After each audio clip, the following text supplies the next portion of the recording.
बच्चों, उम्मीद आप बहुत अच्छे होंगे और जबरदस्त पढ़ाई कर रहे होंगे। आज हम लोग डिस्कशन करेंगे न्यूक्लाई का, जो कि चैप्टर नंबर 13 है और पिछले 10 साल के सवाल हम करने वाले हैं। यहां पर यह बात ध्यान रखी जानी चाहिए कि सीबीएसई बोर्ड क्या करता है, एक साल के लिए 15 से 16 सेट बनाता है। अगर 10 साल की बात करूं तो 150 टू 160 सेट्स हो जाएंगे और किसी भी टीचर के लिए संभव नहीं है कि 150 टू 160 पेपर सॉल्व करके आपको दे इतने क्वेश्चंस होते हैं उसमें, और ना कोई बुक अलग से पब्लिश होती है इसमें सारे सेट्स आपके दिए हों। लेकिन मैंने क्या किया है कि डिफरेंट पेपर्स में जितने मेथोडोलॉजी के क्वेश्चंस बनते हैं वो कोशिश किए कि आपके सामने कम से कम समय में पेश कर दिए जाएं, जिससे आपको मेथड्स मालूम हो जाएं कि इस तरह के इस पैटर्न के सवाल पूछे जा रहे हैं। आइए बिना देर किए हुए इस काम को शुरू करते हैं, यानी इस वीडियो को स्टार्ट करते हैं। अगर आपको अरविंद सर की मेहनत पसंद आती है तो लाइक और शेयर कीजिएगा, और हाँ, अरविंद एकेडमी चैनल को सब्सक्राइब करना मत भूलिएगा, जहां पर मिलता है आपको फिजिक्स का टॉप क्वालिटी कंटेंट इजी भाषा में, सरलतम भाषा में। आइए स्टार्ट कर लेते हैं। तो ये है न्यूक्लाई लास्ट 10 इयर्स के पीवाईक्यूज बेटा। ये इसको मैं बैलेंस करता हूं। लास्ट 10 ईयर की पीवाईक्यूज है और 2024 का भी क्वेश्चन इंक्लूडेड है, यानी बिल्कुल लेटेस्ट वीडियो है। कई बच्चों को रहता है कि सर जो आप पढ़ा रहे हैं इसका पीडीएफ भी उनको मिल जाए, तो कोई दिक्कत की बात नहीं है। आपको बस अरविंद एकेडमी ऐप को डाउनलोड करना है। डाउनलोड करके स्टोर सेक्शन में चले जाइए और यहां पर आपको एक कोर्स दिखेगा, क्लास 12 फिजिक्स फ्री पीडीएफ।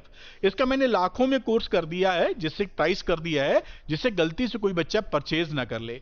ये ओपन है, इसके अंदर पीडीएफ आप क्लिक करेंगे तो पीडीएफ ओपन हो जाएगी, यानी आपके पास सेव हो जाएगी और उसको आप पढ़ाई के लिए अपना इस्तेमाल कीजिए। तो यहां पर सिंपल अरविंद एकेडमी ऐप को डाउनलोड कीजिए, स्टोर सेक्शन में जाके क्लास 12 फ्री पीडीएफ में जाकर इसकी पीडीएफ अगर आप चाहते हैं तो ले सकते हैं। और जो बच्चे अपडेटेड रहना चाहते हैं वो अरविंद एकेडमी टेलीग्राम चैनल को ज्वाइन कर लीजिए। इसका लिंक मैं डिस्क्रिप्शन में दे रहा हूं, वहां से आप ज्वाइन करेंगे तो जो भी चेंजेस हैं, जो भी जानकारियां हैं, वो बराबर आपको अपडेट होके मिलती रहेंगी बेटा। और इसके साथ ड्रोना 2.0, अगर आपके स्कूल के टीचर आपको पढ़ा रहे हैं और चीजें समझ में नहीं आ रही हैं, आपको लगता है कि कॉम्प्लेक्स तरीके से पढ़ा रहे हैं, जो वो पढ़ा रहे हैं पल्ले नहीं पड़ रहा है, कौन से डेरिवेशन करा रहे हैं समझ नहीं आ रहे हैं, न्यूमेरिकल आपसे बन नहीं रहे हैं, तो समय बिल्कुल बर्बाद मत कीजिए। ड्रोना 2.0 यानी मेरे साथ जुड़ जाइए। मैं खुद शाम को लाइव क्लासेस लेता हूं, जहां पर फिजिक्स के टॉपिक्स को मैं एकदम इजी करके आपको पढ़ा दूंगा। आपको समझ में भी आएंगे, न्यूमेरिकल भी निकलेंगे और डेरिवेशन भी समझ में आ जाएंगे। यही नहीं, एनसीईआरटी एक्सरसाइज का हर क्वेश्चन का सोल्यूशन, वीडियो सोल्यूशन आपको मिलने वाला है, जो मैंने खुद रिकॉर्ड किया है। खुद रिकॉर्ड करने का मतलब है कि मेरी लैंग्वेज एकदम सिंपल है और जीरो टू हीरो वाली बात है। यही नहीं, एनसीईआरटी एग्जांपल्स का भी हर क्वेश्चन पूरी तरह एक्सप्लेन्ड इसमें मिलेगा, आप इसको ज्वाइन करते हैं तो। चैप्टर वाइज वर्कशीट भी मिलेगी, जिसमें करीब 25 क्वेश्चन होंगे जो कि फुली सॉल्व्ड होंगे, जो इंपॉर्टेंट क्वेश्चंस होते हैं चैप्टर के। और अब तो हम लोग और पीवाईक्यू वीडियो सॉल्यूशन भी इसमें दे रहे हैं, तो आप इसको ज्वाइन करके बहुत तगड़ा फायदा उठा सकते हैं। तो जो बच्चे चाहते हैं कि फिजिक्स में 97, 98 और किस्मत साथ दे तो 100 में 100 आ जाएं, वो ड्रोना 2.0 ज्वाइन करें। उसके लिए आप अरविंद एकेडमी ऐप को डाउनलोड कर लीजिए, इसके स्टोर सेक्शन में जाइए और द्रोणा बैच में एनरोल होकर तुरंत बिना समय गवाए मेरे साथ पढ़ना शुरू कर दीजिए। चलिए करते हैं वीडियो को शुरू, जिस वजह से ये वीडियो बन रहा है। आइए करते हैं स्टार्ट। करते हैं 2024 का 2 नंबर का सवाल है। 2 नंबर का सवाल है, ये देखते हैं। और न्यूक्लाई में ऐसे ही सवाल अक्सर आपको बनते हुए दिखेंगे। लिखा है the carbon isotope 6C12 has a nuclear mass of 12 AMU। MU को यू लिख देते हैं शॉर्ट में। Calculate the binding energy of its nucleus. Mass of proton, mass of neutron यहां दे रखा है। बाइंडिंग एनर्जी कैसे निकालते हैं हम? मास डिफेक्ट निकालते हैं। मास डिफेक्ट निकालेंगे और या तो उसको डेल्टा एम, मास डिफेक्ट को mc स्क्वायर कर देंगे, डेल्टा mc स्क्वायर, या हमें पहले से मालूम है, हम कैलकुलेट कर चुके हैं कि एक एमयू हमको 931.5 MeV एनर्जी देती है। तो ये जो भी मास डिफेक्ट है वो कितनी एनर्जी देगा निकल आएगा। तो हमारा पहला ऑब्जेक्टिव क्या है? डेल्टा एम निकालना, जिसे आप बोलते हो मास डिफेक्ट। आइए देखते हैं मास डिफेक्ट का मामला क्या है। इसके न्यूक्लियस की अगर हम बात करें तो इसके अंदर आपको मिलेंगे 6 प्रोटॉन और बेटा 6 न्यूट्रॉन। न्यूक्लियस की बात कर रहे हैं, कार्बन एटम की। तो हम इसका जो अलग अलग कॉन्स्टिट्यूएंट्स के मास होते हैं उनको ऐड करते हैं और जो एक्सपेरिमेंटल मास है कार्बन का वो इसमें घटा देते हैं, वही मास डिफेक्ट होता है। यानी मास डिफेक्ट का मतलब क्या रहा, जो कि ये मास डिफेक्ट मैंने लिखा था उसका मतलब रहा डेल्टा एम, और डेल्टा एम का मतलब यहां ये रहा इसके यानी मास ऑफ वन, मैं लिख देता हूं 6 मास of proton plus 6 mass of neutron minus 12 AMU. ये एएमयू है तो यू लिख देते हैं चाहे यहां पर, या आप समझ ही गए होंगे। अब यहां पर मैं क्या करता हूं, 6 ले लो कॉमन, मास ऑफ प्रोटॉन और न्यूट्रॉन जोड़ दो 1.007825 प्लस 1.008665 माइनस 12, ये कहानी रही। अब इसको जोड़कर 12 से घटा दीजिए तो आपकी वैल्यू मिलेगी 0.09894 एएमयू, इतने मास यूनिट। अब हमको पता है, हम लोगों ने कैलकुलेट कर रखा है पहले, और आप को भी मालूम होगा कि 1 एएमयू, एएमयू लिखें या 1 एटॉमिक मास यूनिट लिखें, वो कितने के इक्विवेलेंट होता है, 931.5 एमईवी के। ये दोनों अलग बातें, कलर अलग दिख रहा है। तो एक एटॉमिक मास यूनिट हमें कितनी एनर्जी देता है, 931.5 एमईवी।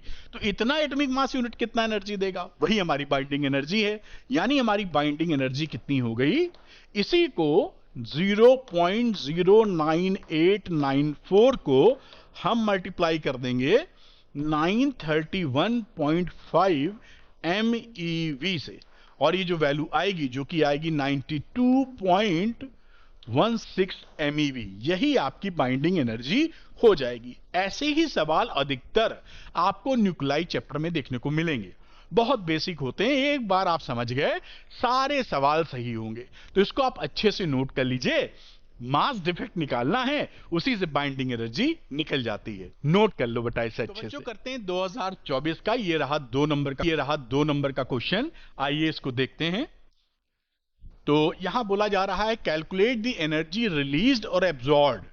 रिलीज की है इस इक्वेशन में कि एब्जॉर्ब हुई है, ये बताओ एमईवी में, in the nuclear reaction 1H1 1H3 1H2 और 1H2 में। तो देखिए रिलीज हुई है, एब्जॉर्ब हुई, तो हम क्या करेंगे, इनिशियल एनर्जी में फाइनल एनर्जी घटा देंगे, वही मास डिफेक्ट के बेसिस पे भाई। और घटाने के बाद देखते हैं प्लस माइनस क्या आता है, फिर हम एक्सप्लेन कर देंगे उसको। आइए शुरू करते हैं। तो पहले इसका मास डिफेक्ट और इसकी एनर्जी निकालेंगे हम लोग। तो आइए करते हैं मास डिफेक्ट की बात, डेल्टा एम। तो ये इनिशियल मास माइनस फाइनल मास,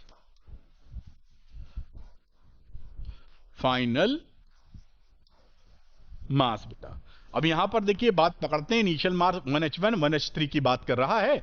1H1 आपको यहां दिया है, यानी 1.007825 प्लस 1H3 यहां दिया है 3.016049 माइनस फाइनल मास, ये इसके दो आपको दिखाई पड़ रहे हैं। तो 1H2 ये है 1H2, यानी 2 इंटू 2.014102, इस तरह से आपने इसको लिख दिया। अब एक कैलकुलेशन आगे बढ़ाते हैं, इसको जोड़ लीजिए तो वैल्यू आ जाएगी 4.023874 माइनस यहां आ जाएगा 4.028204। अब अगर आप घटाएंगे तो माइनस में वैल्यू मिलेगी माइनस 0.00433 एएमयू। ये मास डिफेक्ट रहा। इससे कितनी एनर्जी बनी है आपकी, तो आप जानते हैं, जैसे मैंने आपको बताया कि 1 एटॉमिक मास यूनिट आपको देती है 931.5 MeV की एनर्जी।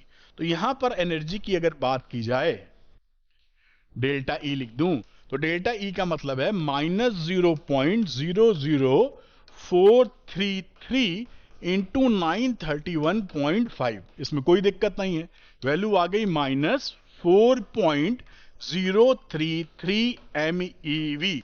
अब ये माइनस साइन क्या बता रहा है, माइनस साइन बता रहा है कि इनिशियल वाली फाइनल से छोटी है भाई, तभी तो एक क्वांटिटी में से दूसरी घटा रहे और निगेटिव आ रही है। इसका मतलब पहली वाली छोटी, अगर बड़ी होती तो प्लस आ जाती।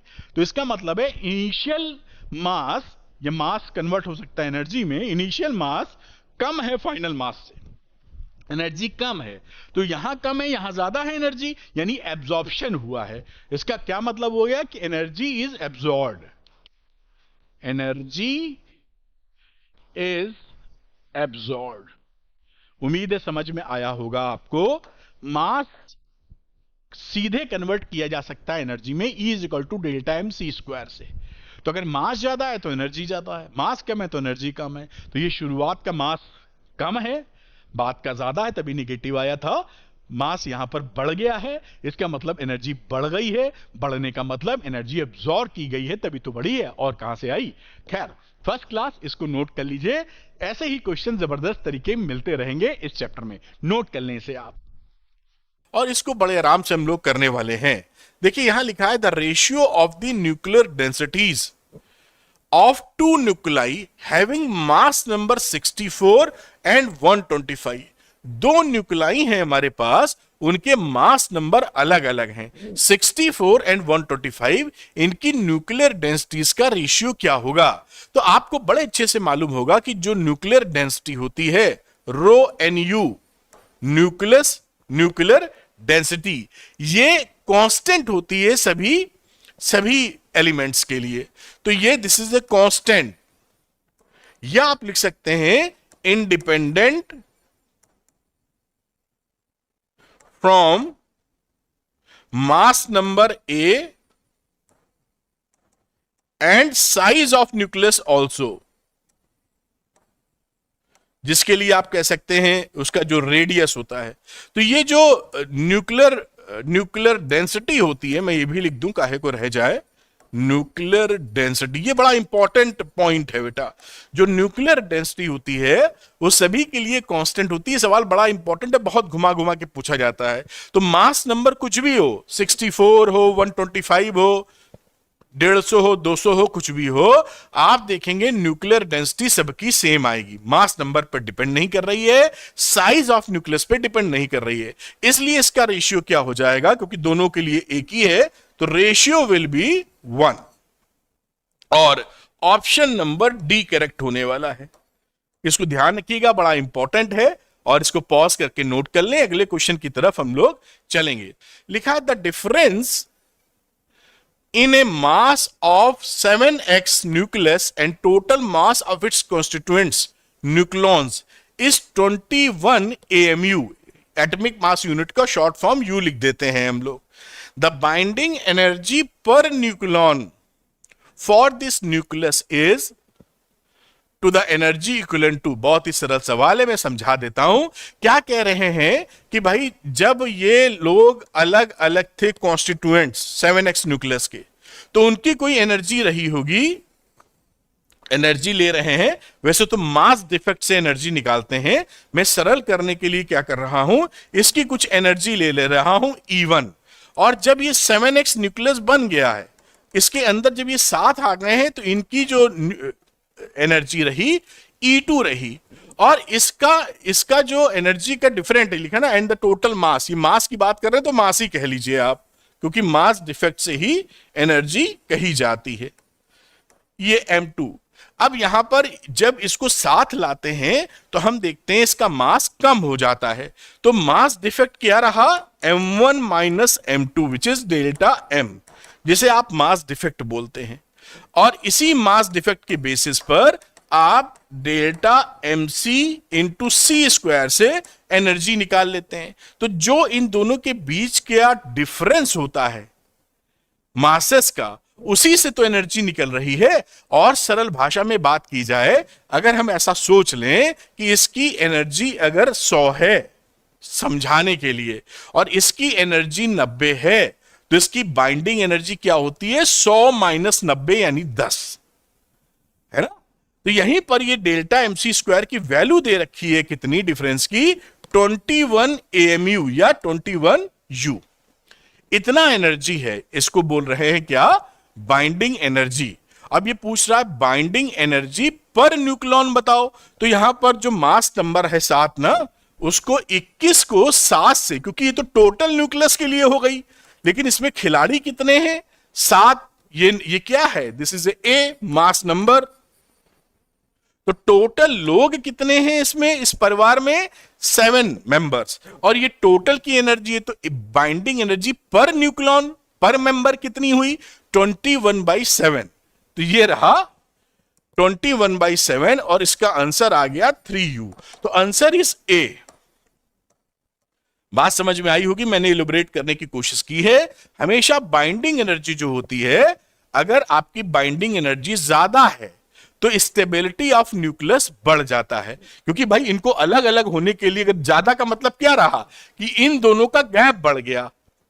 भाई 90-100 है, अभी ज्यादा कर दोगे तो मान लो इसका 150 है, तो 90 और 150 का गैप ज्यादा हो गया तो बाइंडिंग एनर्जी ज्यादा हो गई। बाइंडिंग एनर्जी ज्यादा होने का मतलब है न्यूक्लियस की स्टेबिलिटी बढ़ जाना, क्योंकि अगर इसको अलग अलग टूटना है तो 90 से 150 की एनर्जी चाहिए, 70 और 60 और चाहिए, और पहले में 10 और चाहिए थी, तो 60 मिलने में मुश्किल होगी ना ज्यादा एनर्जी। इसलिए ये बात पकड़िएगा, आगे काम आएगी।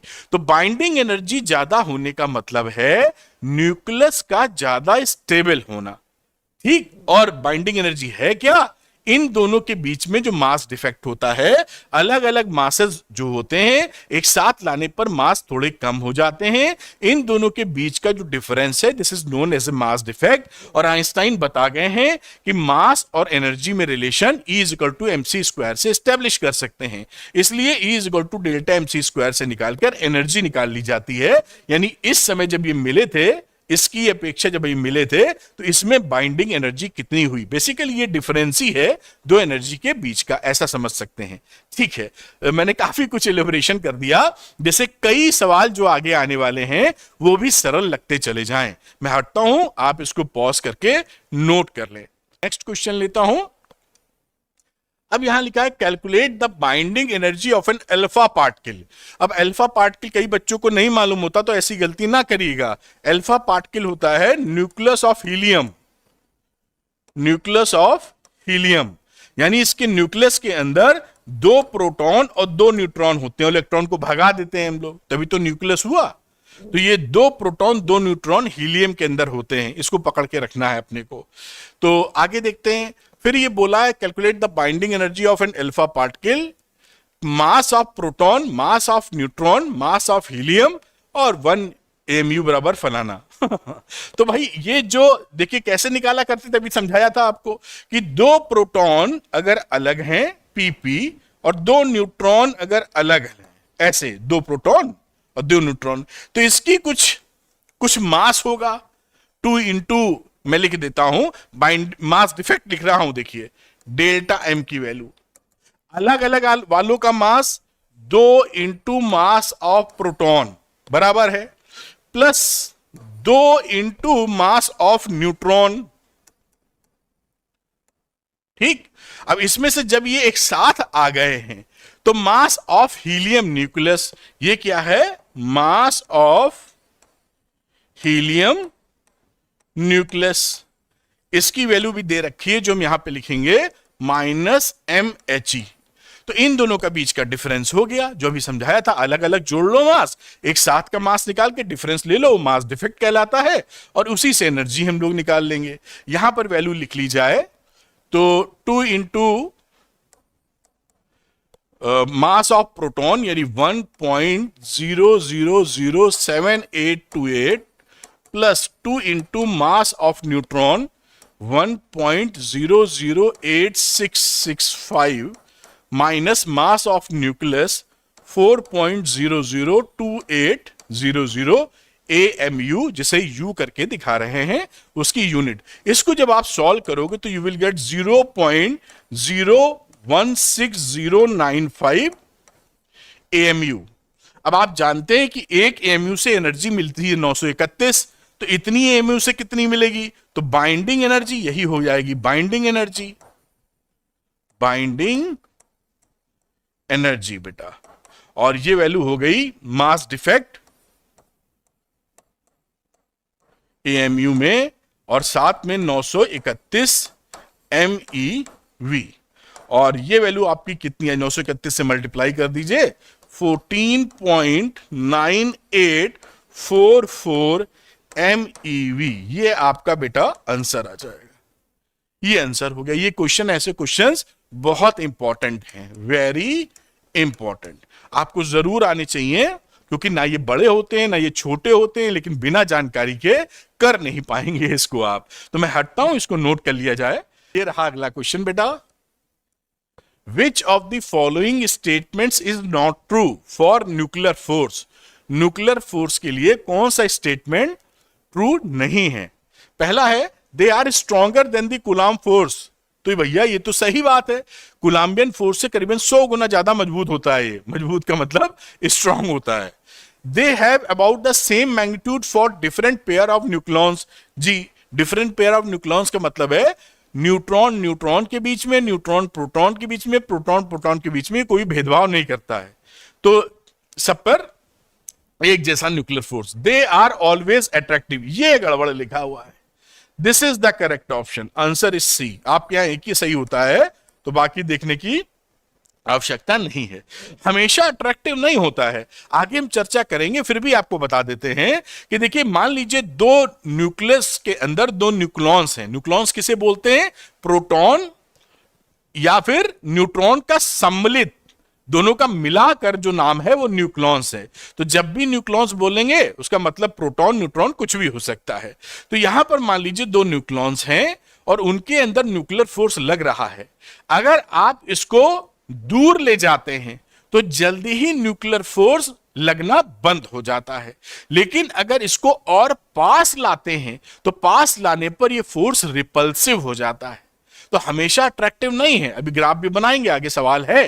तो ये जो फोर्स है ये शॉर्ट रेंज फोर्सेस हैं, यानी रेंज बहुत कम है। थोड़ी दूरी बढ़ाएंगे तो गायब, जीरो हो गया, कोई अट्रैक्शन नहीं है। थोड़ी दूरी कम करेंगे तो रिपल्सिव हो जाएगा भाई साहब। तो ये इसलिए हमेशा अट्रैक्टिव नहीं होते। अगर दूरी कम कर दी जाए, 0.8 फर्मी मीटर से अगर आप कम कर दें इसकी दूरी, तो ये तेजी से रिपल्सिव होना शुरू हो जाते हैं। ठीक है, इसको आप नोट कर सकते हैं। आंसर सी मैंने आपको बता दिया, ऑलवेज अट्रैक्टिव नहीं रहते, ये आप नोट कर लीजिए। बात मैं समझा रहा था, शायद वैसी ही ग्राफ पूछ लिया यहां पर। तो draw a plot showing the variation of potential energy of two nucleons as a function of distance between them. Identify the regions in which the force between the nucleons is attractive and repulsive. Justify your answer. ठीक है, अब यहां पर क्या होता है, ये मैं ग्राफ सा बना रहा हूं, मैं बल्कि इसको थोड़ा और ऊपर ले लेता हूं। इस तरीके से बनाया, एक प्लॉटिंग कर दी, ये दिखा दिया मैंने। यहां पर जीरो लेवल ऊपर दिखाएंगे हम लोग, ये -100 MeV दिखा दो। पोटेंशियल एनर्जी की बात कर रहे हैं, potential energy in mega electron volt 0 है, और यहां कहीं मैं इसको +100 लिख देता हूं। अंदर रफ बना रहे हैं तो आप समझ ही जाएंगे। और यहां पर मैं दो न्यूक्लॉन्स के बीच का डिस्टेंस r दिखा रहा हूं, जो कि फर्मी मीटर में है। फर्मी मीटर क्या होता है? 10⁻⁻15 मीटर के बराबर। तो यहां पर कुछ प्लॉटिंग कर देते हैं। ये तो स्टार्ट हो गया कहीं पर, मैं यहां कहीं और नॉट बनाएंगे। आर नॉट का मतलब होता है 0.8 फर्मी मीटर। ये 1 2 3 4 के आसपास, और इसको ऐसे बना देते हैं एक लाइन। अब देखिए जो ग्राफ होता है ना, यहां पोटेंशियल एनर्जी मिनिमम होती है, और 4 के आसपास आते आते ये जो फोर्स है ये लगभग 0 चला जाता है, कुछ ऐसा आप समझ लीजिए। और यहां से बहुत तेजी से ये पोटेंशियल एनर्जी ऐसे बढ़ती है। एक रफ डायग्राम है, या थोड़ा सा एक कर्व दे देना चाहिए हमको, ऐसे। ये तो पहले वाला मिटाना थोड़ा मुश्किल हो जाएगा।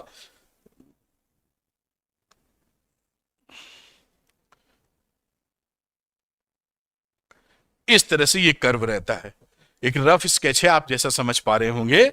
और यहां पर देखिए क्या होता है, जब पोटेंशियल एनर्जी निगेटिव होती है तो अट्रैक्शन, ये बात बता दूं नहीं आप कंफ्यूज हो जाए, मतलब आप पकड़ नहीं पाएंगे कॉन्सेप्ट वरना। तो देखिए यहां पर क्या है, ये पोटेंशियल एनर्जी यहां देखिए 0 से नीचे निगेटिव है, तो जहां तक ये निगेटिव है वहां तक अट्रैक्शन होता है। तो इफ, मैं लिख देता हूं जैसे आप बातों को अच्छे समझें, if potential energy is negative, इसका क्या मतलब है? attractive force, or if potential energy is positive, इसका मतलब repulsive force। बात समझ में आई होगी। तो यहां पर देखिए ये निगेटिव पोटेंशियल है, निगेटिव पीई है, तो अट्रैक्शन है, ठीक। और यहां देखिए ये 0 से ऊपर है, पॉजिटिव पीई, इसका मतलब है रिपल्शन है, ठीक। और ये आर नॉट बोलते हैं, at R naught 0.8 fermi metre पर minimum potential energy, that means very strong या मैक्सिमम अट्रैक्टिव फोर्स। ये डायग्राम बन गया। अब इसको मैं इलोबरेट या समझा देता हूं लिखने की जगह, जैसे मैंने समझाया था आपको कि अगर किसी भी दो न्यूक्लॉन्स को अगर आप पास लाते हैं, उनके बीच का सेपरेशन 0.8 फर्मी मीटर रखते हैं, तो क्या देखेंगे कि स्ट्रॉन्ग अट्रैक्शन है। अब उससे अगर आप कम करेंगे डिस्टेंस, पास लाएंगे, तो जैसे जैसे आप पास लाएंगे ये पोटेंशियल एनर्जी तेजी से बढ़ने लगती है, नेगेटिव है ना, बढ़ने लगती है और पॉजिटिव हो जाती है। पॉजिटिव होने का मतलब क्या हो गया, इनके बीच रिपल्शन शुरू हो जाता है। यानी जैसे जैसे इसको पास लाते हैं, potential energy rapidly increases and quickly it will become positive. इसका क्या मतलब है कि दोनों में न्यूक्लॉन्स में रिपल्शन चालू हो गया। और इधर अगर डिस्टेंस को आप बढ़ाते हैं, इसको डिस्टेंस को आप बढ़ाते हैं, तो 4 फर्मी मीटर के आसपास आते आते यहां पर आपको पोटेंशियल एनर्जी लगभग 0 मिलने लगती है। इसका मतलब है दोनों पर कोई भी अट्रैक्टिव फोर्स नहीं लग रहा है, रिपल्सिव भी नहीं लग रहा है, ऐसा भी बोल सकते हैं। तो कोई फोर्स नहीं लगेगा करीब करीब 4 फर्मी मीटर के आसपास, ठीक। ये इस ग्राफ की इंपॉर्टेंस है। This graph is very important. दो ग्राफ बड़े इंपॉर्टेंट हैं इसके, एक तो न्यूक्लियर फोर्स वाला, एक बाइंडिंग एनर्जी कर्व वाला, वो भी देखेंगे हम लोग। लेकिन इस बात को आप यहां पर नोट कर लीजिए, मैंने काफी चीजें इसके अंदर आपको बताने की कोशिश की है जो आपके लिए काफी अच्छा रहने वाला है। तो इसको पॉज करके बेटा नोट कर लें, अगले क्वेश्चन की तरफ चलते हैं। तो मैं हट जाता हूं, उम्मीद है इसको आप पॉज करके नोट कर पाए होंगे।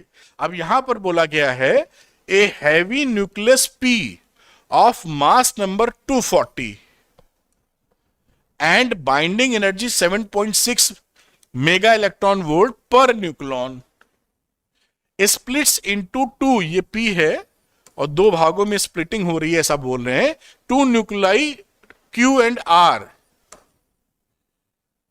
R of मास नंबर 110 और इसका mass number 130 and binding energy per nucleon इसकी कितनी है 8.5 यानी BeN इसकी है 8.5 MeV और इसकी जो BeN है वो है 8.4 MeV और ऊपर वाले की कितनी थी, मास नंबर इसका था 240 एंड बाइंडिंग एनर्जी जो थी 7.6 MeV। जब ये स्प्लिट होता है हैवी न्यूक्लियस तो बाइंडिंग एनर्जी बढ़ जाती है, यानी ज्यादा स्टेबल न्यूक्लियस मिलते हैं। तो पूछ क्या रहा है, calculate the energy released in the fission. तो बाइंडिंग एनर्जी का डिफरेंस ले लेंगे, बड़ा न्यूक्लियस छोटे में टूट रहा है तो न्यूक्लियर फिजन ही है, तो डिफरेंस इन बाइंडिंग एनर्जी हमको लेना है। तो एनर्जी रिलीज्ड क्या रही,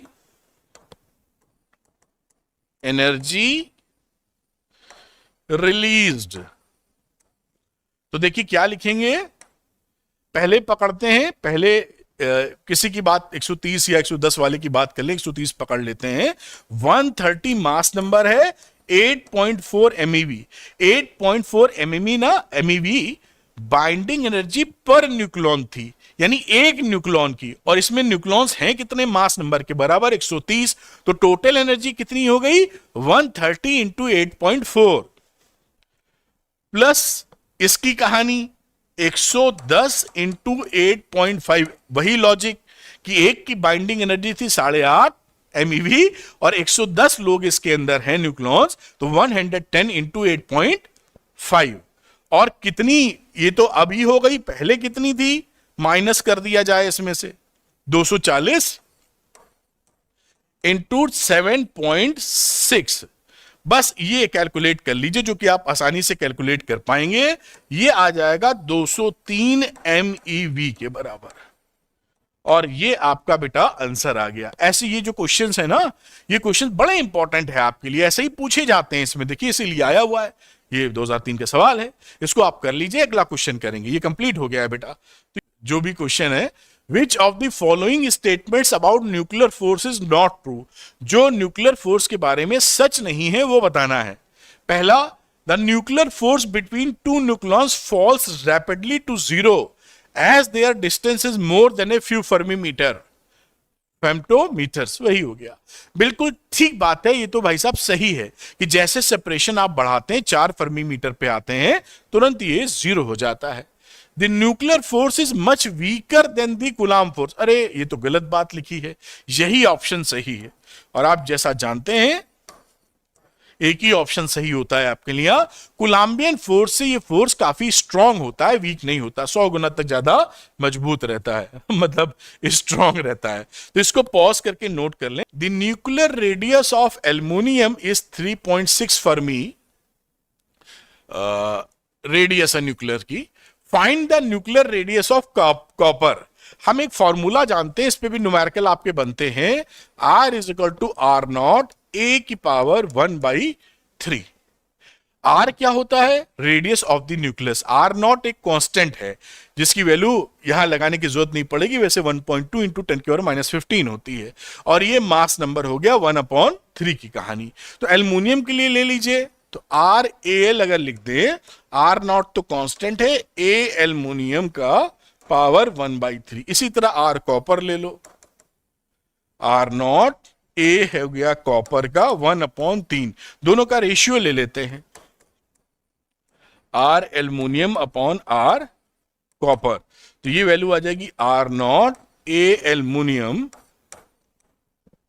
upon R not A copper.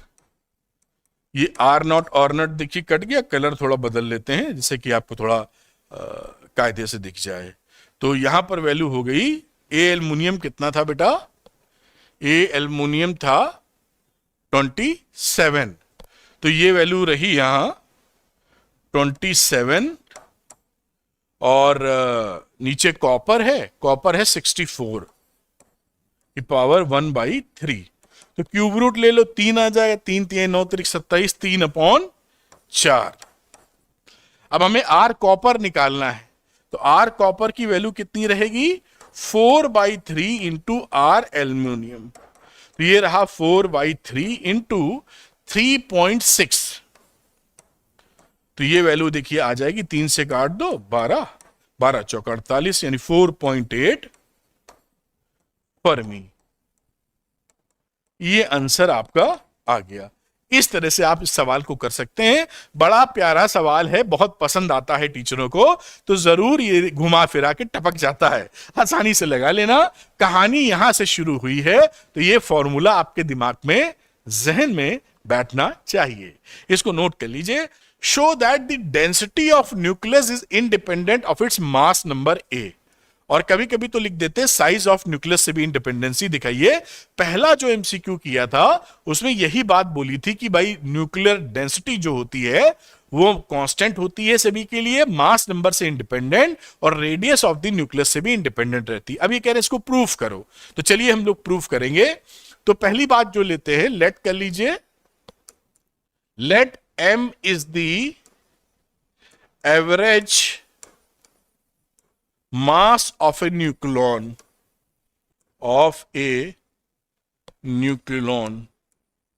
एक न्यूक्लियन का एवरेज मास m है, and R is the nuclear radius. ठीक, एंड R के बाद एक चीज और लेनी होगी, mass number, and A is the, ये बातें माननी पड़ेंगी, मास नंबर। ठीक है भाई। अब देखिए तो मास क्या रहा, इस तरह से मास ऑफ न्यूक्लियस तो मास ऑफ न्यूक्लियस रहा, एक का मास था एवरेज न्यूक्लॉन का स्मॉल m, और तो मास नंबर है a, तो a लोग एक न्यूक्लियस में है, तो टोटल मास कितना रहा m इंटू a। ये देखिए ये मास ऑफ न्यूक्लियस है। अब क्योंकि हमें जो डेंसिटी निकालनी होती है आप जानते हैं, वो डेंसिटी क्या होता है, मास अपॉन वॉल्यूम। तो हम मास तो निकाल बैठे हैं, वॉल्यूम और चाहिए। लिखिए वॉल्यूम ऑफ न्यूक्लियस। तो वॉल्यूम ऑफ न्यूक्लियस क्या हो जाएगा, V is equal to 4/3 pi r cube. r कितना था, रेडियस। हम ये पहले से जानते हैं कि r is equal to r not a की पावर 1/3 होता है। इसका इस्तेमाल हम यहां पर करने वाले हैं। तो अब ये वॉल्यूम कितना हो गया, 4/3 पाई r नॉट a की पावर 1/3 का क्यूब। तो ये देखिए आ जाएगा 4/3 pi r not cube into a। This is the volume of nucleus. अब इन वॉल्यूम और मास का उधर पुट कर दीजिए डेंसिटी निकालने में। तो यहां पर आप डेंसिटी निकालने में चले तो टोटल मास क्या रहा, ये वैल्यू और ये वैल्यू यहां पे आ जाएगी।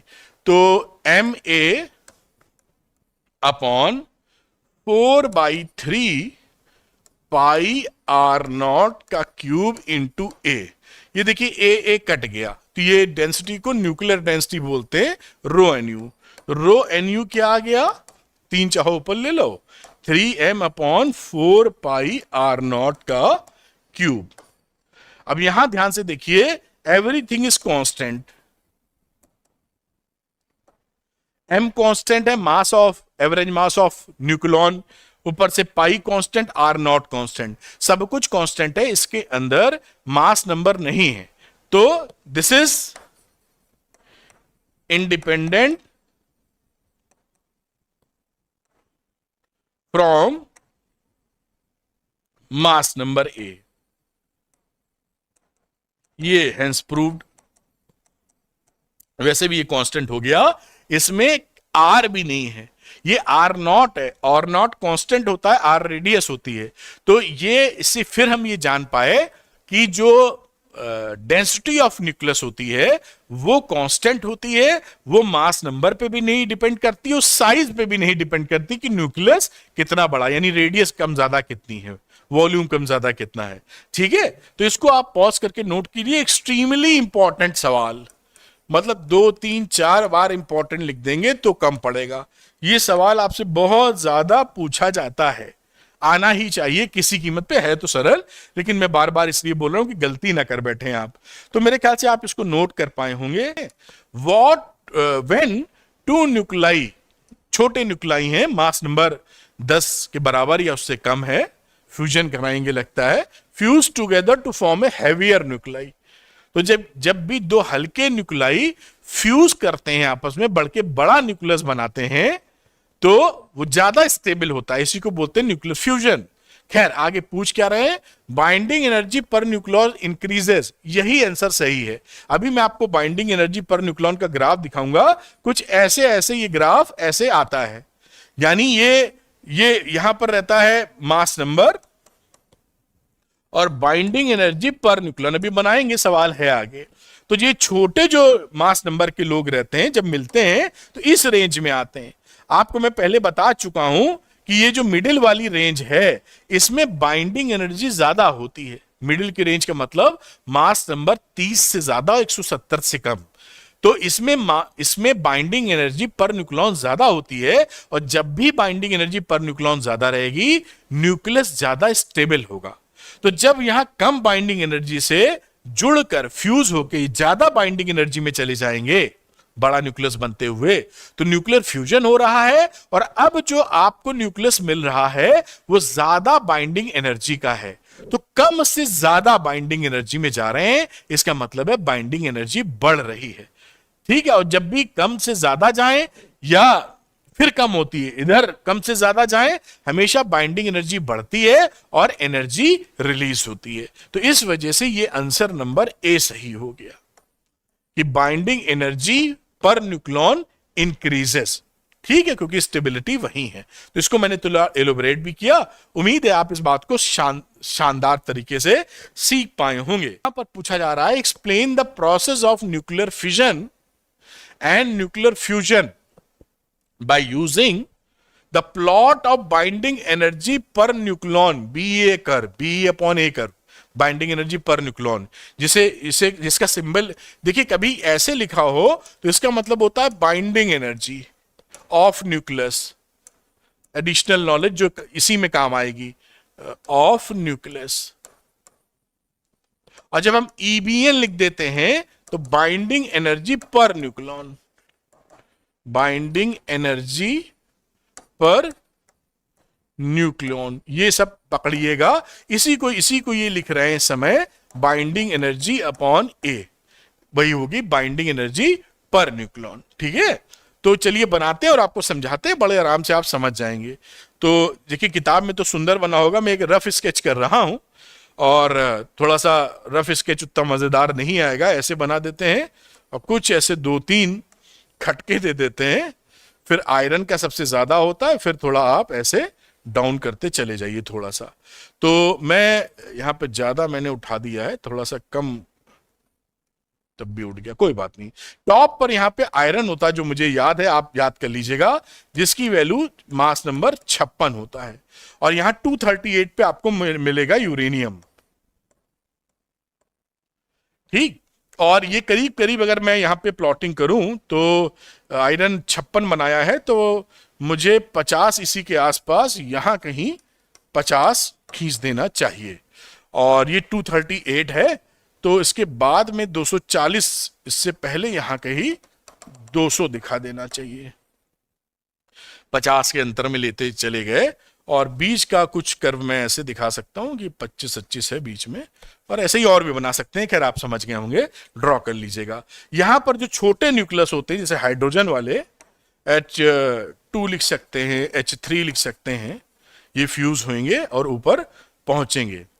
और यहां पे क्या दिखाएंगे, binding energy per nucleon, binding energy per nucleon, और इसकी वैल्यू आप देते हैं MeV में, मेगा इलेक्ट्रॉन वोल्ट में, और ये मास नंबर है A। ठीक है, ये मास नंबर हो जाता है। ये कुछ 2-3 एलिमेंट लिखे हैं, कुछ और एलिमेंट भी आप याद कर लीजिएगा, तो इसमें मेंशन कर दीजिएगा। ऑक्सीजन वगैरह 16 होता है, तो ये 25 है, यहां कहीं ऑक्सीजन, ये समझ लीजिए यहां से जा रहा है, तो ये ऑक्सीजन बना दीजिए। और भी आप बना सकते हैं, याद रहेगा तो आप बना दीजिएगा। मुद्दा क्या है मैं समझा देता हूं आपको फटाफट। देखिए क्या होता है, इन केस ऑफ बात कर लेते हैं, पहले जो भी लिखा हो, न्यूक्लियर फिजन की बात कर लेते हैं। फिजन का मतलब है हैवी न्यूक्लियस टूटेगा। तो ये देखिए यूरेनियम इसीलिए बनाया है कि 238 हैवी न्यूक्लियस है, तो मान लीजिए कल को यूरेनियम टूटे, न्यूक्लियर फिजन, फिजन का मतलब है टूटना। तो जब एक हैवी न्यूक्लियस 240 वाला 238 वाला टूट के सपोज करिए 120 के 2 पार्टिकल बनाएगा, तो यहां पर 238 240 वाले का बाइंडिंग एनर्जी देखिए कम है। ये बाइंडिंग एनर्जी कम, अगर मैं थोड़ा सा यहां डाटा बनाने की कोशिश करूं तो यहां कहीं मैं इसको 8 का नंबर दे सकता हूं ऐसे, और 8 के बाद आप 6 देने जाएंगे। बहुत अच्छा ग्राफ ये नहीं है, लेकिन एक रफ स्केच है जो आपको बताने की कोशिश कर रहे हैं। ऐसे बना दिया मोटे तौर पे, ये थोड़ा सा आपको ग्राफ देखना पड़ेगा, याद कर लीजिएगा ग्राफ। तो यहां पर ये आप जैसे ही आप यहां पर टूटेगा 120 यहां कहीं आ जाएगा, इस रेंज में, देखिए इस रेंज में 120 आ जाएगा।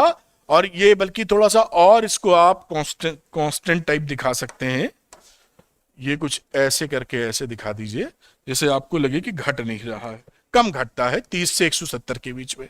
तो जैसे ही आप 240 वाले को तोड़ेंगे, मास नंबर 120 मिलेगा, वो इस रीजन में आ जाएगा।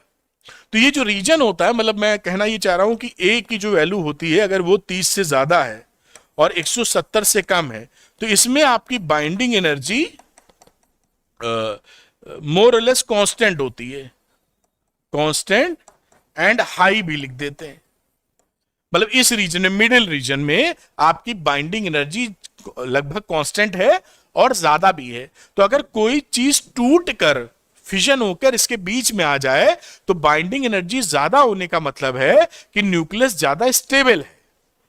आपको सिखाया था कि जब भी बाइंडिंग एनर्जी ज्यादा होगी मतलब है न्यूक्लियस ज्यादा स्टेबल है। तो जब ये टूटेगा और 120 में आएगा तो ये मिडिल रेंज में आ जाएगा।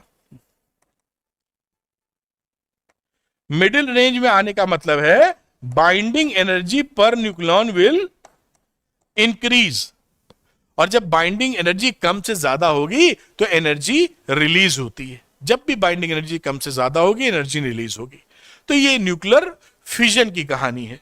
अब न्यूक्लियर फ्यूजन की देख लीजिए। न्यूक्लियर फ्यूजन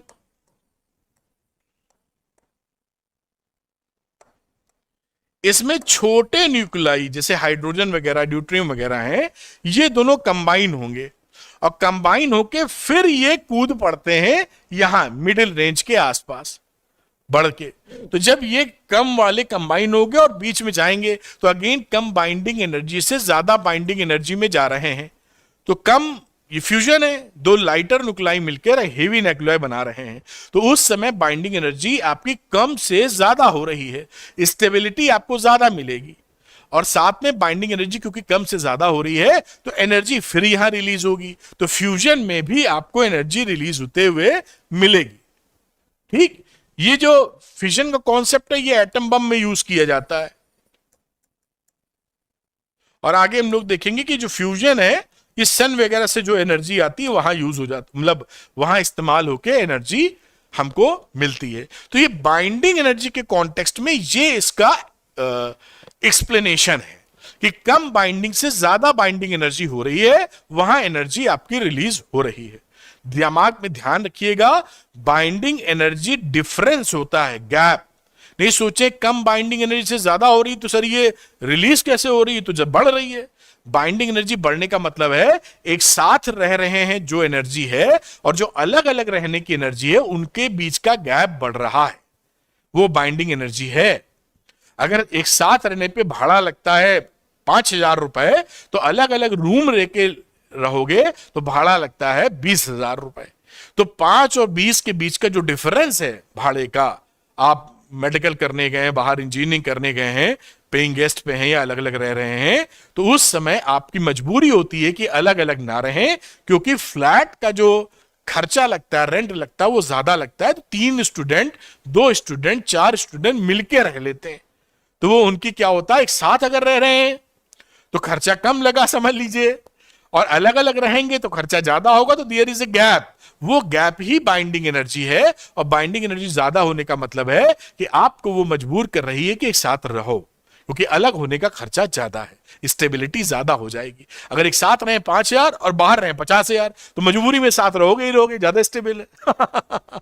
एक हल्का सा एग्जांपल जो आपको सरलता की तरफ ले जाए इजी में। तो ये आप हमेशा ध्यान रखिएगा, बाइंडिंग एनर्जी अगर बढ़ी तो स्टेबिलिटी ऑफ न्यूक्लियस हुआ और साथ में एनर्जी रिलीज होगी, ये ध्यान रखने वाली बात है। तो इसको आप समझ गए होंगे मेरे ख्याल से। इसको पॉज करके आप नोट कर लें बेटा, जिससे क्लैरिटी रहे और इसका इस्तेमाल कर पाए आप। ठीक है, तो मेरे ख्याल से इसको आप नोट कर पाए होंगे। थोड़ा ऊपर कर देता हूं जिससे पूरी चीज आपको दिख जाए। मेरे ख्याल से देखते हैं क्या है हमारे लिए।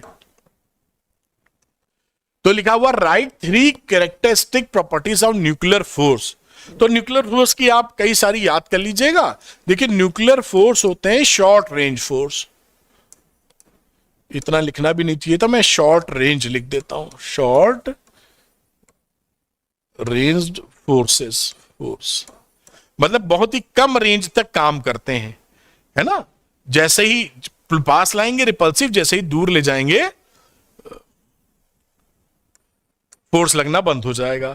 Very strong force, very strong force. अगर आप इसका फोर्स ग्रेविटेशनल से इलेक्ट्रिकल फोर्स से इसका कंपैरिजन करें, न्यूक्लियर फोर्स Fn लिख देते हैं, तो 1:10 की पावर, अगर मुझे ठीक से याद है 36 और ये 10 की पावर 38 होता है। तो very strong force.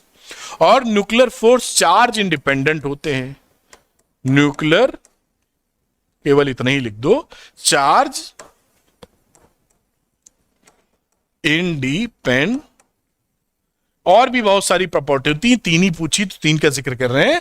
Charge independent का मतलब कि ये न्यूट्रॉन न्यूट्रॉन पे भी लगेंगे, प्रोटॉन प्रोटॉन पे भी लगेंगे, न्यूट्रॉन प्रोटॉन में भी लगेंगे। तो इससे इसको मतलब नहीं है कि किस पार्टिकल पर चार्ज है और किस पार्टिकल पर चार्ज नहीं है, इससे इसको कोई लेना देना नहीं है। ठीक है, इतना ही, तीन पूछे थे, तीन तो लिख ही दिए हैं, तो आप इसको नोट कर लीजिए। यहां पर कह रहे हैं ये differentiate between nuclear fission and fusion, ये डिफरेंशिएट तो आप बेटा कर ही लेंगे, फिर भी मैं थोड़ा सा अंदाजा आपको दे देता हूं। फिजन एंड फ्यूजन, आप जानते हैं फिजन में एक हैवी न्यूक्लियस टूटकर दो छोटे छोटे हल्के न्यूक्लियस में तब्दील हो जाता है। उसका यूरेनियम वाला एग्जाम्पल बड़ा फेमस है, उसको याद कर लीजिएगा, क्या था, 92-235, और न्यूट्रॉन का इस पे अटैक करा देते हैं और बेरियम क्रिप्टॉन बन जाता है, Ba 56-141 प्लस क्रिप्टॉन 36-92, और साथ में 3 न्यूट्रॉन निकलेंगे और काफी एनर्जी निकलेगी। तो ये आपका फिजन का रिएक्शन हो जाता है। जब भी ये पूछें तो ये जो इक्वेशन लिखी है, ऐसी इक्वेशन जरूर लिखिएगा, इससे तुरंत आपका टीचर इंप्रेस हो जाएगा, मतलब उसको मालूम चल जाएगा कि आपको आ रहा है।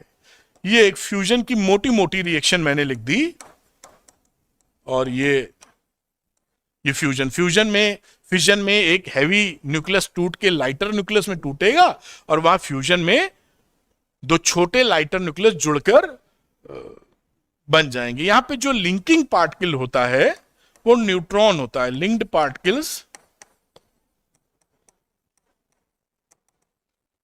आर न्यूट्रॉन्स, और यहां पे प्रोटॉन्स होते हैं, लिंक्ड पार्टिकल हमारे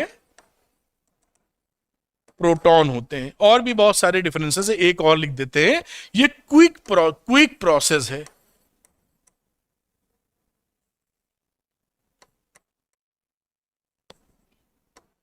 ये क्विक प्रोसेस है, ये स्लो प्रोसेस है। बाकी और भी आप बहुत सी चीजें लिख सकते हैं। इसके लिए जो रॉ मटेरियल है एबंडेंस में नहीं है, यूरेनियम बहुत कम होता है, यहां पर तो आप हाइड्रोजन चाहिए, रॉ मटेरियल प्लेंटी में है।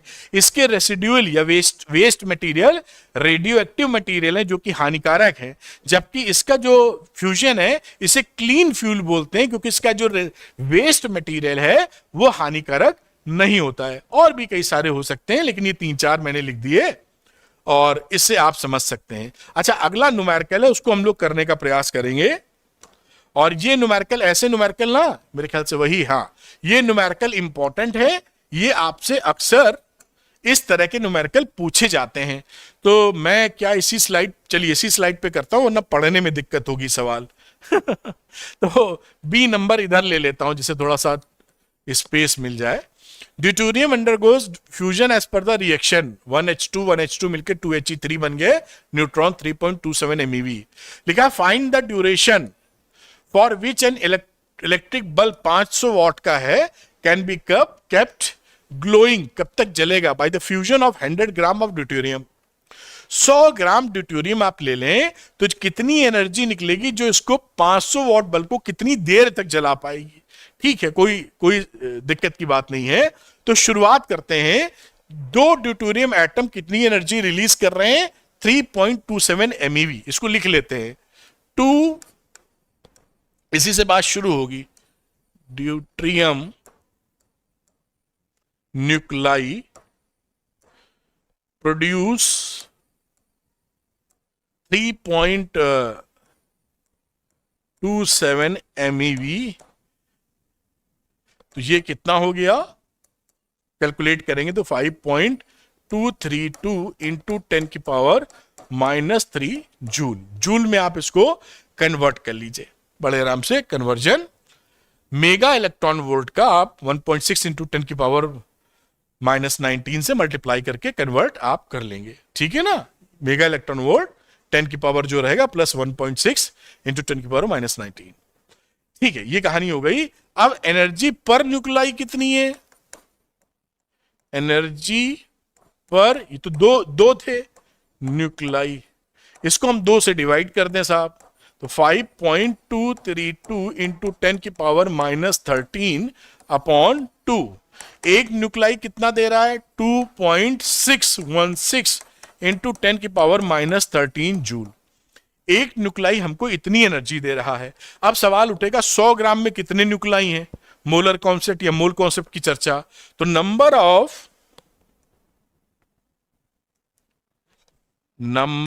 ऑफ ड्यूट्रियम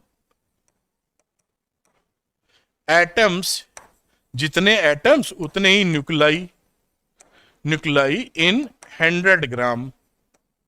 ठीक, तो कितना रहा है वो गाद्रो नंबर? 6.023 इंटू 10 की पावर 23। 2 था उसका ड्यूटेरियम का एटॉमिक नंबर, और ये रहा बेटा 100 ग्राम। 100/2, ये तो हो गए मोल्स कितने हैं, और ऊपर से एक मोल में इतने होते हैं, तो उससे हमने मल्टीप्लाई कर दिया। तो 3.011 इंटू 10 की पावर 25 एटम्स या न्यूक्लाई इतने मिल गए। अब टोटल एनर्जी कितनी मिलेगी? थोड़ा सा ऊपर करना होगा इसको। टोटल एनर्जी जो रिलीज होगी, एक कर रहा था, कहां गया ये, एक कर रहा था 2.616 इंटू 10 की पावर -13, और कितने लोग हैं? 3.011 इंटू 10 की पावर 25 एटम्स। मल्टीप्लाई करेंगे, वैल्यू मिल जाएगी 7.88 इंटू 10 की पावर 12 जूल। इतनी एनर्जी मिल रही है। अब हम पावर जानते हैं, एनर्जी बाई टाइम होता है, फिर इससे थोड़ा ऊपर चलना होगा हमें। हम यहां पर जानते हैं power is equal to W/T, यानी एनर्जी अपॉन टाइम। हमको निकालना है टाइम, तो एनर्जी रही 7.88 इंटू 10 की पावर 12 जूल, और पावर कितनी थी? 500 वॉट। इसको कैलकुलेट किया तो 1.58 इंटू 10 की पावर 10 सेकेंड आ गया। अब इसको नॉर्मली आंसर ईयर्स में दे देते हैं, तो इसको ईयर्स में चेंज करने के लिए 1.58 इंटू 10 की पावर 10 और 365 इंटू 24 इंटू 60 इंटू 60, और ये कितना आ गया? ईयर्स, साल। एक साल में जितने सेकंड होते हैं उससे डिवाइड कर दिया है। और ये वैल्यू देखिए यहां पर कितनी, इसको सॉल्व करोगे तो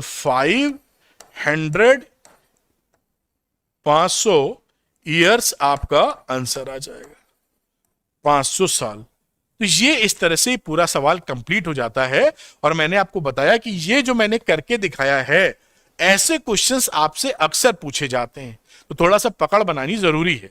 मैं एक क्वेश्चन और ऐसा कराऊंगा अभी आपको, तो इसको आप नोट कर लीजिए। मैं यहां से दिखाता हूं, पॉज करके नोट जरूर कीजिएगा, भले 2 मिनट 4 मिनट लग जाए, क्योंकि वो दिमाग में आ जाएगा आपके। मैं हट जाता हूं, जैसे पूरी स्लाइड आपको जो भी मैंने लिखा है आपको दिख पाए स्क्रीन। तो इसको बेटा नोट कर लें पॉज करके। मेरे ख्याल से आपने नोट किया होगा। थोड़ा मैं ऊपर ले जाता हूं, ये और ऊपर, ये यहां तक आप इसको अच्छे से नोट कर लीजिए। Calculate for how many years will the fusion of 2 kilogram deuterium, same सवाल लगभग है। Keep 800 watt electric lamp glowing, ऐसे सवाल बड़े पूछे जाते हैं। Take the fusion reaction this one, लगभग वही है। तो इसको अब हम समझ चुके हैं, तो तेजी से कर सकते हैं। तो 2 deuterium atom, 2 deuterium nuclei produce 3.27 MeV। तो ये कितने जूल हो गई? आप चेंज कर लीजिए, 3.27 इंटू 10 की पावर 5 इंटू 1.6 इंटू 10 की पावर -19 जूल। ये जो वैल्यू आएगी 5.232 इंटू 10 की पावर -13 जूल। एनर्जी पर न्यूक्लाई, एनर्जी पर न्यूक्लाई 2 से डिवाइड, क्योंकि 2 दे रहे थे, तो 5.232 इंटू 10 की power -13 upon 2, it will come out to be 2.616 into 10 की पावर -13 जूल। फिर number of deuterium atom in कितना है 2 किलोग्राम। तो नंबर ऑफ ड्यूटेरियम एटम्स या न्यूक्लाई, बात वही हो गई, nuclei in 2 kg mole concept again 6.023 into 10 की पावर 23, 2 से डिवाइड करिए और 2000 ग्राम कितना होता है 2000 ग्राम। अब ये वैल्यू कितनी आ गई 6.023 1000 यानी 10 की पावर 26 न्यूक्लाई या एटम्स हो गए। टोटल एनर्जी कितनी रही, टोटल एनर्जी इतने एटम्स थे और एक एटम जो एनर्जी रिलीज कर रहा था वो इसके बराबर था, तो 2.616 इंटू 10 की पावर -13। अब इसको मल्टीप्लाई वगैरह करेंगे तो आ जाएगा 15.75 इंटू 10 की पावर 13 जूल। अभी ये आंसर नहीं है, again P is equal to W/T, तो पावर W/T E/T लिख देते हैं। तो T कितना निकल गया, एनर्जी को जो निकली है 15.75 इंटू 10 की पावर 13 को 800 वॉट से आप डिवाइड कर दीजिए और ये आ जाएगा आपका आंसर सेकंड्स के अंदर। तो ये वैल्यू हो जाएगी 1.96 इंटू 10 की पावर 11 सेकेंड्स। अब ईयर्स में चेंज करना है, 1.96 इंटू 10 की पावर 11 अपॉन बेटा 365 24 घंटे मिनट और ये रहा सेकंड। ये वैल्यू कितनी आ गई 6.2 इंटू 10 की पावर 3 ईयर्स। ये आपका देखिए आंसर आ गया। ऐसे सवाल बड़े पूछे जाते हैं, इसीलिए दोबारा कराया है, वेरी वेरी इंपॉर्टेंट। इसको आप नोट कर लीजिए, अगले सवाल की तरफ हम लोग बढ़ेंगे, तो ये आप नोट कर लें। इसको बोला गया है ए न्यूक्लियस, कलर देखिए कौन सा है, चलिए येलो ले लेते हैं।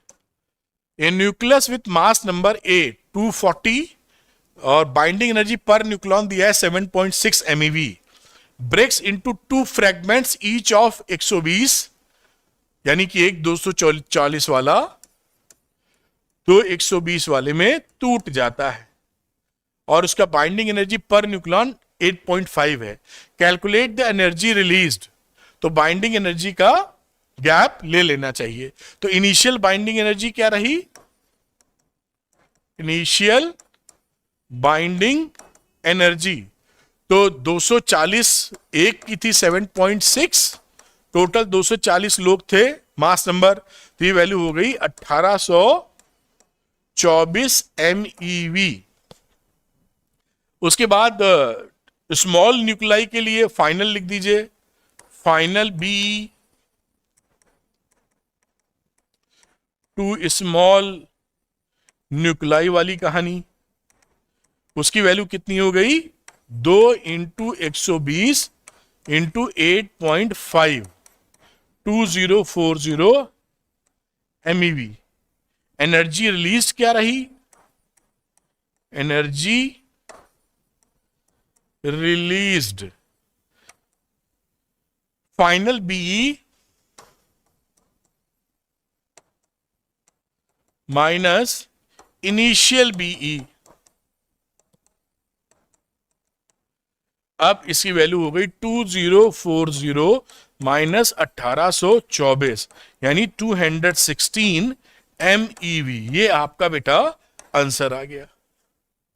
बस ये ऐसे सवाल आएंगे आपके पास, आप नोट कर लीजिए, बहुत ही सरल है, बाइंडिंग एनर्जी का डिफरेंस निकाल मारा है, तो आप इसको नोट कर लीजिए, इतनी एनर्जी रिलीज हो जाएगी।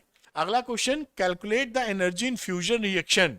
ये रिएक्शन है वेयर बाइंडिंग एनर्जी आपकी हाइड्रोजन की दे रखी 2.23 एंड हीलियम की दे रखी 7.73, तो एनर्जी रिलीज कितनी हो जाएगी फ्यूजन में, तो एनर्जी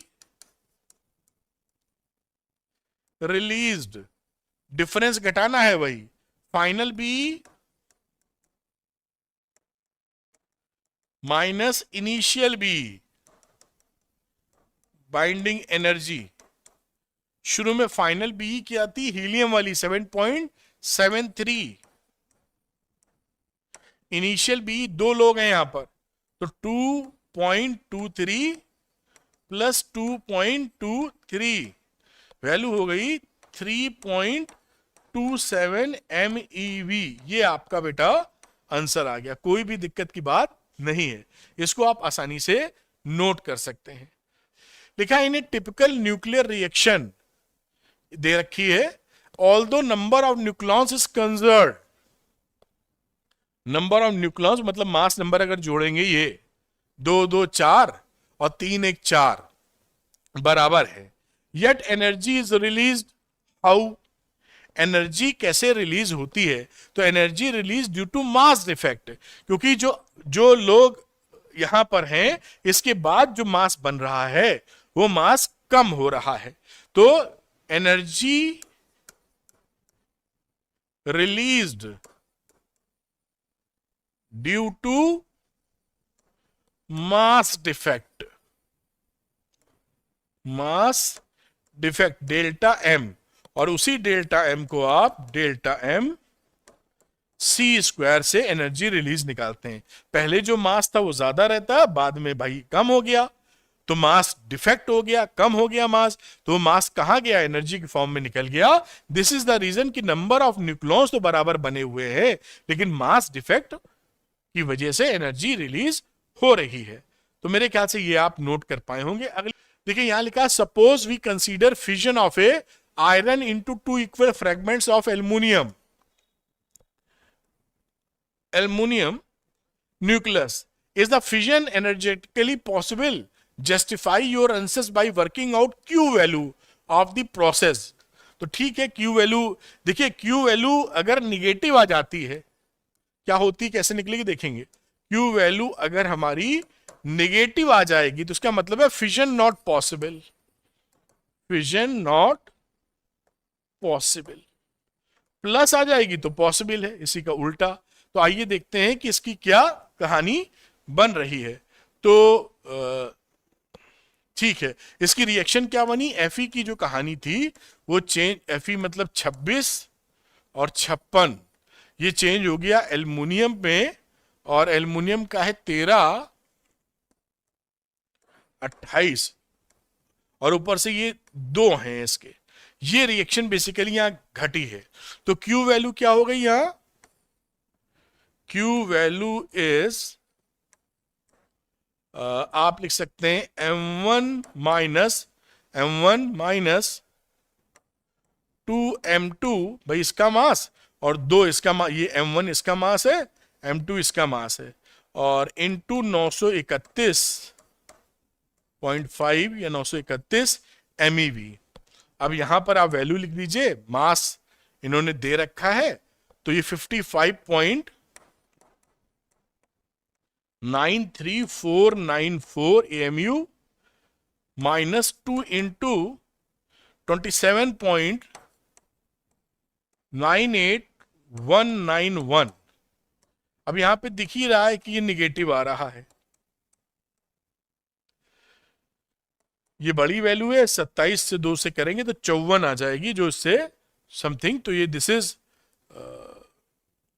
निगेटिव आती हुई दिख रही है, मतलब माइनस डालें मल्टीप्लाई वगैरह करेंगे तो दिस विल कम 26.902 ME। तो Q value is negative, thus fission is not possible, है ना। फिजन, ये क्यू वैल्यू कैसे निकालते हैं, पहले वाले की मास की से मास निकाला माइनस बाद वाले का, और MC स्क्वायर या एक AMU से इतना निकलता, वो क्यू वैल्यू हो गई पहले बात की, पहले में से बात घटा के चल रहे हैं। और अगर ये निगेटिव आ गई तो फिजन पॉसिबल नहीं है, पॉजिटिव आ जाती तो पॉसिबल था। ठीक है, चलिए इसको नोट कर लीजिए, फिर आगे की चर्चा हम लोग करते हैं। लिखा है, show that 92U38 cannot spontaneously emit a proton given that this one अब अगेन यहां पर क्या होगा, क्यू वैल्यू निकालनी पड़ेगी। अगर हमारी क्यू वैल्यू निगेटिव है तो स्पॉन्टेनियसली ये नहीं एमिट करेगा। तो इसकी रिएक्शन देखिए क्या बनेगी, यहां U 92 to 38 ये टूटेगा PA 91 to 37 plus 1H1 plus energy ऐसे लेके चल रहे हैं। तो Q वैल्यू निकालने गए, अभी हमने निकाली थी, तो Q वैल्यू क्या हो गई, mass of uranium minus mass of Pa minus mass of H in C square या 931 करके कर सकते हैं। अब यहां पर देखिए ये रहा 238.05079, मास 237.05121 माइनस 1.00783। ठीक, अब इसको जब आप सॉल्व करेंगे तो ये वैल्यू क्या, ये देखिए निगेटिव आ जाएगी। 237 में एक और जोड़ोगे 238 से ऊपर जाता दिख रहा है, ये वैल्यू हो जाएगी माइनस 7.68। इसको जो है सी स्क्वायर को 931 से ही मल्टीप्लाई कर दीजिए यहां 931.5 से, तो ये वैल्यू हो जाएगी minus 7.68 MeV। Here Q is negative, therefore it cannot spontaneously emit a proton। ये अपने आप ये नहीं आगे बढ़ेगा, इसको एनर्जी हमको देनी पड़ेगी, जितनी माइनस है ना उतनी प्रोवाइड करनी पड़ेगी, तब ये बढ़ेगा आगे, अपने आप नहीं बढ़ेगा। तो इसको पॉज करके आप नोट कर लीजिए। मेरे ख्याल से आप पॉज करके इसको नोट कर पाए होंगे, ऐसी मैं उम्मीद कर रहा हूं। बच्चों आप नोट कर पाए होंगे। अगर ये वीडियो पसंद आया तो लाइक और शेयर कीजिएगा, और हाँ, अरविंद एकेडमी चैनल को सब्सक्राइब करना मत भूलिएगा। फिजिक्स का top quality content Arvind academy पे आपको मिलेगा, एकदम सरलतम भाषा में, इजीएस्ट में। यही मेरी कोशिश रहती है कि जो बच्चा मुझसे पढ़ रहा है फिजिक्स में नॉलेज भी हो और आसानी से हो, तो मजा आएगा आपको। जब मजा आएगा आप खुद भी पढ़ेंगे और पहले से हमेशा इंप्रूव करते रहेंगे। तो मिलते हैं अगले वीडियो में, और हाँ ध्यान रखिएगा इसके बाकी वीडियोस भी आपका इंतजार कर रहे हैं, तो जल्दी से उनको देखिए और अपने नॉलेज और अपने नंबर्स को, मार्क्स को जबरदस्त तरीके से बढ़ाइए। Thank you very much, wish you all the best.